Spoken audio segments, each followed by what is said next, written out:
فاعوذ باللہ من الشیطان الرجیم بسم اللہ الرحمن الرحیم والعصر ان الانسان لفی خسر الا الذین آمنوا وعملوا الصالحات وتواصوا بالحق وتواصوا بالصبر صدق اللہ مولانا العظیم۔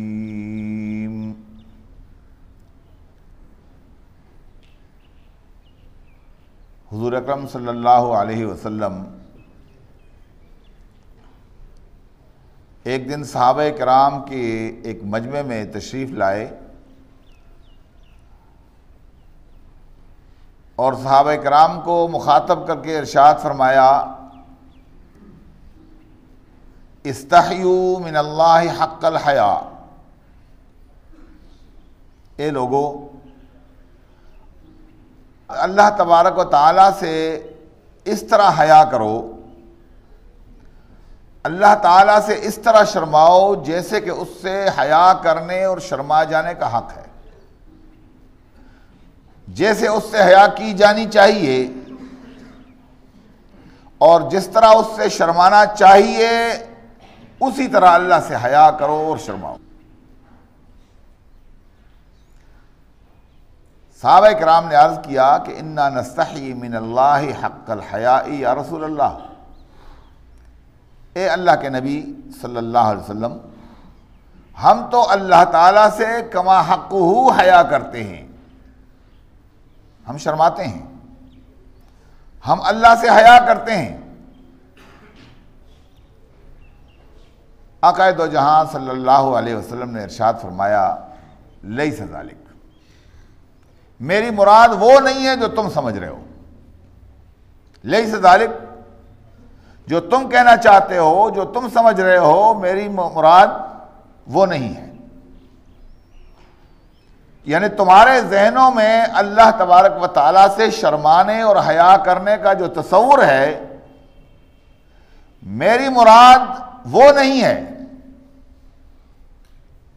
آپ سوچ سکتے ہیں کہ عام لوگوں کے ذہنوں میں اس وقت بھی اور آج بھی اللہ تعالیٰ سے حیا کرنے اور شرمانے کا کیا تصور ہے۔ ہم یہی سمجھتے ہیں کہ جب مسجد چلے جاتے ہیں تو نماز پڑھ لیتے ہیں، مسجد آتے ہوئے پورے آداب کا خیال رکھتے ہیں، نماز پڑھنے کے بعد مسجد سے نکل جاتے ہیں، پھر ہم آزاد ہیں، جو چاہیں کرتے ہیں۔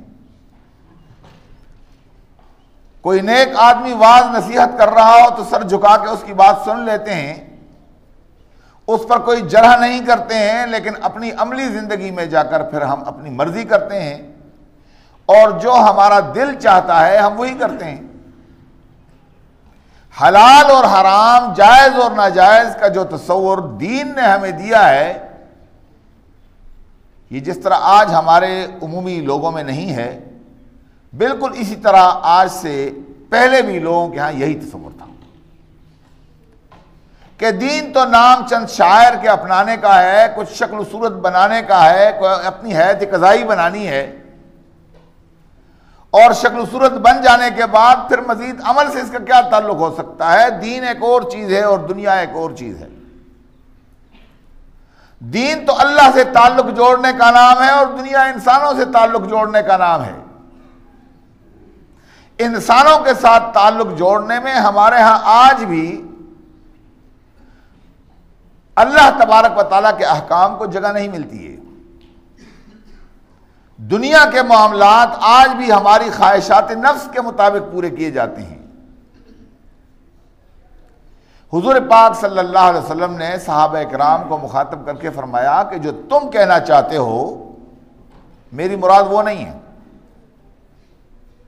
سوال پیدا ہوتا ہے کہ اگر وہ مراد نہیں ہے تو پھر اللہ سے حیا کرنے کا مطلب کیا ہے، اللہ سے شرمانے کا مطلب کیا ہے۔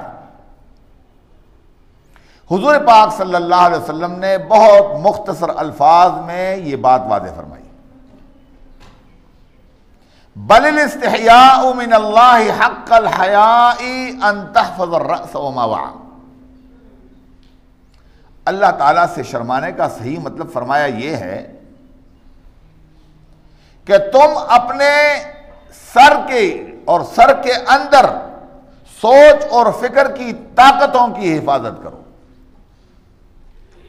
ان تحفظ الرأس وما وعى، اللہ سے شرمانا ہے تو اپنے دل و دماغ کی توانائیوں کی حفاظت کرو، اپنے سوچ بچار اور فکر اور خیال کی حفاظت کرو. تمہارے دل و دماغ میں پلنے والے خیالات، تمہاری سوچ اور فکر، یہ اللہ تعالیٰ کے دین کے مطابق ہونی چاہیے. اللہ سے تم شرماؤ گے تب جب تمہاری سوچ اور فکر بھی مسلمان ہو جائے. تم غلط چیز سوچنا بھی چھوڑ دو، غلط افکار کو اپنے دل و دماغ میں جگہ دینا چھوڑ دو. ان تحفظ الرأس وما وعى، تمہارے ذہن کے اندر آنے والے خیالات پر بھی تمہارا قبضہ ہو، اس طریقے سے کہ کوئی سوچ بچار، کوئی فکر، کوئی خیال شعوری طور پہ تمہارے دل و دماغ میں جگہ نہ پائے اگر وہ اللہ کی مرضی کے خلاف ہو. اللہ سے شرمانا یہ ہے کہ تم سوچ اور فکر کو بھی اللہ کے تابع کرو. جب تمہاری سوچ اور فکر اللہ کے تابع ہوگی تو تب تمہارا عمل اللہ کے حکم کے مطابق ہوگا. دیکھیے، اسلام نے ایمان اور اسلام کو دو علیحدہ تصورات دیے ہیں. اسلام اس چیز کا نام ہے کہ تمہارے جملہ اعمال اللہ کی مرضی کے مطابق ہوں، لیکن فرمایا گیا کہ کوئی عمل اللہ کو اس وقت قبول ہی نہیں ہے جب تک تمہاری سوچ اور فکر مسلمان نہ ہو. اگر تمہیں ایمان قبول نہیں ہے، اللہ تبارک و تعالیٰ کی وہ حیثیت تمہیں قبول نہیں ہے جو اس کو حاصل ہے اس کائنات میں، اس کی وہ سپیریئرنس،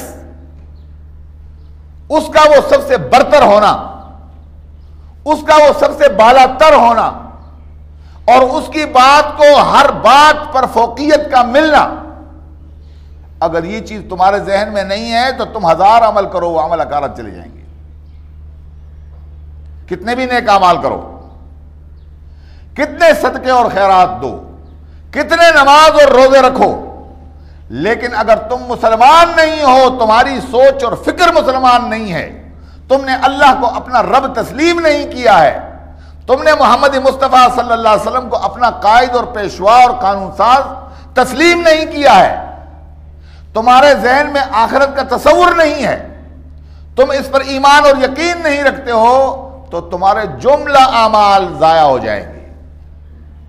تمہارا کوئی عمل قبول نہیں ہوگا اللہ تعالیٰ کے ہاں. اعمال کی قبولیت کے لیے، کارگزاری کی قبولیت کے لیے ایمان کا ہونا شرط ہے. فکر عمل سے پہلے، سوچ کردار سے پہلے. اس لیے فرمایا کہ اگر اللہ تعالیٰ سے حیا کرنا چاہتے ہو تو پھر تمہاری سوچ اور فکر مسلمان ہونی چاہیے، تمہارے دل و دماغ کو مسلمان ہونا چاہیے. اگر دل و دماغ تمہارا مسلمان نہیں ہے تو تمہارا کوئی عمل اللہ کے ہاں قبول ہی نہیں ہے. دوسری بات فرمائی والبطن وما حوى، اللہ سے شرمانا ہے، پھر اپنے پیٹ کی حفاظت کرو. اس پیٹ کے اندر آنے والی ہر توانائی کی حفاظت کرو. جس طاقت اور توانائی سے تمہارا گوشت، پوست اور خون بنتا ہے اس کی حفاظت کرو. تمہارے پیٹ کے اندر آنے والی رزق، روزی جو تم وصول کرتے ہو دنیا میں، اس کی حفاظت کرو. اگر پیٹ کی حفاظت نہیں کرو گے، تمہاری روزی حرام کی ہوگی، تمہاری آمدن حرام کی ہوگی، تمہاری کمائی حرام کی ہوگی، تو تم اللہ سے کیا شرماؤ گے؟ اگر تم اللہ سے شرماتے ہوئے بھی اپنے حلال اور حرام کی تمیز کو بحال نہیں رکھ سکتے ہو تو دیکھو اس کا مطلب صاف یہی ہے کہ تمہیں اللہ سے کوئی حیا نہیں ہے. اللہ کا نام تو جپتے ہو، اللہ کے سامنے جھکتے ہو، لیکن جہاں تمہارے اختیار کی بات آتی ہے، جہاں تمہارے پاس اختیارات آتے ہیں، وہاں پر تم اپنی مرضی کرتے ہو، اللہ کی مرضی کے لیے تیار نہیں۔ ایک لمبی چوڑی حدیث ہے، حضور پاک صلی اللہ علیہ وسلم نے ایک دن صحابہ کرام سے ارشاد فرمایا کہ اللہ تعالیٰ کا پیغمبروں کو بھی یہی حکم ہے اور عام انسانوں کو بھی یہی حکم ہے کہ کلوا من طیبات ما رزقناکم، ہم نے جو تمہیں رزق کے وسائل دیے ہیں ان میں سے حلال ذرائع کو اپناؤ، ان میں سے کھاؤ، پاکیزہ روزی کھاؤ۔ اور پھر آپ نے ارشاد فرمایا کہ ایک شخص ہے جو بڑا دور دراز کا سفر طے کر کے آتا ہے، بال اس کے پراگندہ ہیں، جسم مٹی سے اٹا ہوا ہے، دور دراز کا سفر کر کے آیا ہے، پریشان حال ہے، اللہ کے گھر میں پہنچ جاتا ہے، بیت اللہ کے پردے پکڑ کر چیختا ہے، یمد یدیہ الی السماء ویقول یا ربی یا ربی یا ربی۔ پریشان حال مسافر اپنے آپ کو تھکا کر، مصیبتیں جھیل کر، سفر کر کے وہ اللہ کے گھر میں پہنچتا ہے اور ہاتھ اٹھاتا ہے، یمد یدیہ الی السماء، آسمان کی طرف ہاتھ پھیلاتا ہے، وَيَقُولُ یا ربی یا ربی یا ربی، پھر چیختا چلاتا ہے، اے میرے پروردگار، اے میرے پروردگار، اے میرے رب۔ مانگتا ہے، معافی مانگتا ہے، دعائیں مانگتا ہے۔ آقا دو جہاں فرماتے ہیں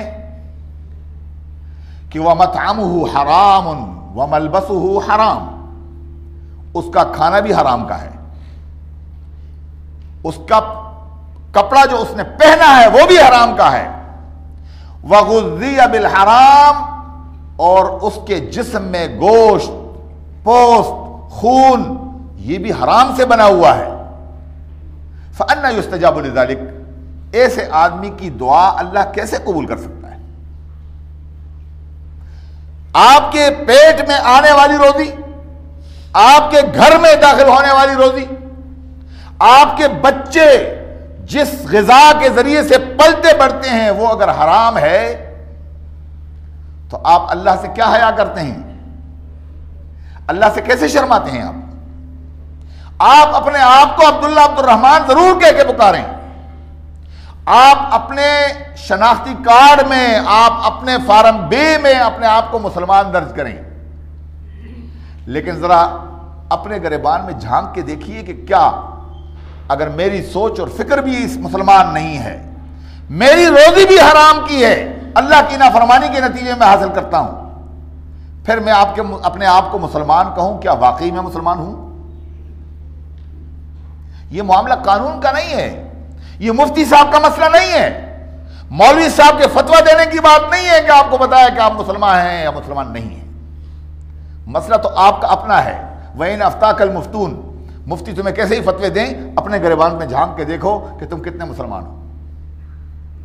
روزی حرام کی ہے، سوچ اور فکر حرام کا ہے، کیا محض سجدے کرنے سے تم مسلمان ہو جاؤ گے؟ اور کیا یہ سجدے اللہ کے حضور قبول ہو جائیں گے؟ اور کیا اس بنیاد پہ تم اپنے آپ کو اللہ سے شرمانے والا، اللہ سے حیا کرنے والا انسان سمجھو گے؟ آقا دو جہاں نے فرمایا کہ جس نے اللہ سے شرمانا ہے وہ اپنی روزی حلال کی بنائے، اپنی کمائی حلال کی بنائے۔ پھر تیسری بات فرمائی وَتَذْكُرَ الْمَوْتَ وَالْبِلَا، اللہ سے شرمانے کا مطلب یہ ہے کہ تمہیں موت ہر وقت یاد رہے، موت ہر وقت تمہاری آنکھوں کے سامنے رہے کہ موت آیا چاہتی ہے۔ ویسے بھی کیا پتا ہے کس لمحے آتی ہے، کوئی اس کا وقت تو مقرر نہیں ہے، کسی لمحے آ سکتی ہے، سوتے بھی آ سکتی ہے، جاگتے بھی آ سکتی ہے، چلتے بھی آ سکتی ہے، بیٹھے ہوئے بھی آ سکتی ہے۔ فرمایا وَتَذْكُرَ الْمَوْتَ وَالْبِلَا، اللہ سے شرمانا ہے تو تیسرا نقطہ یہ ہے کہ موت کو ہر وقت یاد رکھو، والبلا، اور اس کیفیت کو بھی ذہن نشین رکھو کہ جب تم گل سڑ جاؤ گے، کیڑوں کی غذا بن جاؤ گے۔ ایک ہونی چیز ہے، شدنی ہے، یہ انہونی نہیں ہے۔ میں نے مرنا ہے، موت نے مجھے آگے پکڑنا ہے، اور میں نے ایک دن قبر میں جا کر یا کسی جگہ جا کر گل سڑ جانا ہے۔ یہ تو میرا ایمان ہے نا کہ میں نے گلنا سڑنا ہے۔ کب تک میں اچھے پاکیزہ کپڑے پہنتا رہوں گا؟ کب تک میں بڑے اچھے اچھے کمروں میں بیٹھا رہوں گا؟ ایک لمحہ آئے گا جب مجھے میری اولاد اور میرے یار دوست اپنے ہاتھوں اٹھا کے مٹی کے گڑھے میں پھینک دیں گے۔ یہ ایک ہونی بات ہے، آپ کتنے بھی اس سے آنکھیں چرانے کی کوشش کریں، اس کا فائدہ کوئی نہیں ہے۔ آقا دو جہاں نے فرمایا کہ تیسری بات یہ ہے کہ تم موت کو ہمیشہ یاد رکھو، اور جب تم کیڑوں کی غذا بننے کے قابل ہو جاؤ گے، جب تم گل سڑ جاؤ گے، اس کیفیت کو اپنے ذہن میں مستحضر کر لو، ہر وقت یاد رکھو۔ جب تمہیں موت یاد رہے گی، کیڑوں کی غذا بن جانا تمہارے ذہن میں مستحضر ہوگا، پھر تمہیں اللہ کی نافرمانی کرتے ہوئے کتنی دقت ہوگی۔ یہ مسئلہ تو بنتا تبھی ہے، میں نافرمانی پہ کیوں اتراتا ہوں؟ جب میں اپنے آپ کو طاقتور سمجھتا ہوں، جب میں اللہ تبارک و تعالیٰ کی قوت کو اپنے ذہن سے مٹا دیتا ہوں۔ موت میرے ذہن میں نہیں ہوتی ہے، میں جرائم پیشہ ہو جاتا ہوں، میں حرام اور حلال کی تمیز ختم کر دیتا ہوں، میں اللہ کی نافرمانی پہ اتر آتا ہوں، اس لیے کہ میرے ذہن میں اس وقت موت نہیں ہوتی ہے۔ میں سمجھتا ہوں کہ میں تو ابھی جوان ہوں، میں تو ابھی طاقتور ہوں، میرے ارد تو میرے سیکورٹی گارڈز کھڑے ہیں، مجھے ماننے والے اور مجھے چاہنے والے لوگ بے تحاشا ہیں، میں جو کہوں گا مانا جائے گا، جو کروں گا تسلیم کر لیا جائے گا، جس کو ٹھیک کہوں گا وہ ٹھیک کہا جائے گا، اور جس کو میں غلط کہوں گا وہی غلط ہوگا۔ یہی تو وہ اختیار ہے جو اللہ تعالیٰ نے انسان سے لینے کی کوشش کی ہے کہ تم کچھ نہیں کرو گے میری مرضی سے۔ اللہ رب العالمین فرماتا ہے کہ تم میری مرضی کو تسلیم کرو گے، اپنے اختیارات میں تم یس اور نو دونوں کر سکتے ہو، لیکن میں جو یس کرتا ہوں تمہیں وہ یس کرنا پڑے گا، اور جہاں میں نو کہتا ہوں وہاں تمہیں نو کرنا پڑے گا، تمہارے اختیارات نہیں ہوں گے۔ تم تو میرے ایک نمائندے ہو، تمہیں میں نے یہ اختیارات جو ڈیلیگیٹ کیے ہیں، تفویض کیے ہیں، یہ اس لیے تو نہیں ہے کہ تم اپنی منمانی کرو، تمہاری منمانی کا کوئی حق تمہیں نہیں ہے، بات میری چلے گی۔ فرمایا یہ موت جب حاضر ہوگی ذہن میں، جب یہ کیفیت تمہارے ذہن میں ہوگی تو تم اللہ سے حیا کرنے لگو گی۔ چوتھی بات ارشاد فرمائی وَأَن تُؤْثِرَ الْآخِرَةَ عَلَى الْأُولَى۔ اللہ سے شرمانے کا مطلب یہ ہے کہ تم دنیا کی زندگی کے اوپر آخرت کی زندگی کو ترجیح دو۔ جب تمہارے سامنے دو باتیں پیش ہو جائیں، ایک میں آخرت کی ترجیح ہے، ایک میں دنیا کی ترجیح ہے، تم کس کو ترجیح دو گے؟ جب آخرت کی زندگی کو تم ترجیح دینے لگو گے دنیا کے اوپر، کیونکہ وَالْآخِرَةُ خَيْرٌ وَأَبْقَىٰ، آخرت دنیا سے بہتر بھی ہے اور دنیا کے مقابلے میں زیادہ مدت رہنے والی بھی ہے۔ دنیا تو فنا ہونے والی چیز ہے، 50 سال، 60 سال، 100 سال، 125 سال، اس سے کیا زندگی ہوگی؟ یہی زندگی ہے، یہ بہت تھوڑی ہے۔ فرمایا وَالْآخِرَةُ خَيْرٌ وَأَبْقَىٰ، آخرت بہتر بھی ہے دنیا سے، آخرت کی نعمتیں دنیا کی نعمتوں سے بہتر ہیں، اور آخرت کی تکلیفیں دنیا کی تکلیفوں سے زیادہ سخت ہیں۔ پھر دنیا فنا ہونے والی چیز ہے، آخرت باقی رہنے والی چیز ہے۔ جب یہ چیز میرے ذہن میں راسخ ہو جائے گی کہ میں دنیا میں رہتے ہوئے آخرت کے لیے تیاری کر رہا ہوں، میرا اعمال کا بدلہ مجھے آخرت میں ملے گا، دنیا میں میں نے جو کچھ کیا ہے اس کا بدلہ میں وہاں پاؤں گا، اور یہ تھوڑی سی زندگی ہے۔ ایک طالب علم کے طور پہ 3 گھنٹے کے لیے میں پرچے میں بیٹھا ہوں، اور 3 گھنٹے بعد میرے ہاتھ سے پرچہ چھین لیا جائے گا، میری مہلت کی مدت ختم ہو جائے گی اور میں پرچہ دینے پر مجبور ہوں۔ یہ جو وقت مجھے دیا گیا ہے اس میں مجھے آزادی ہے، میں لکھوں یا سو جاؤں، میں سوچوں، اچھی بات سوچوں یا بری بات سوچوں، سوال کا جواب دوں یا اپنی منمانی کروں، یہ مجھے اختیار ہے۔ لیکن جب مجھے یہ یقین ہوگا کہ ابھی کچھ لمحے بعد مجھ سے میرا پرچہ چھین لیا جائے گا، امتحان کا وقت ختم ہو جائے گا اور پھر میں اپنے بدلے کے انتظار میں رہوں گا۔ یہ انسان نافرمانی نہیں کر سکتا ہے، وقت ضائع نہیں کر سکتا ہے۔ حضور پاک فرماتے ہیں کہ اگر اللہ تبارک و تعالیٰ سے شرمانا ہے صحیح معنی میں، تو تمہارے ذہن کے اوپر یہ بات غالب ہونی چاہیے کہ دنیا کی زندگی مختصر ہے، آخرت کی زندگی طویل ہے۔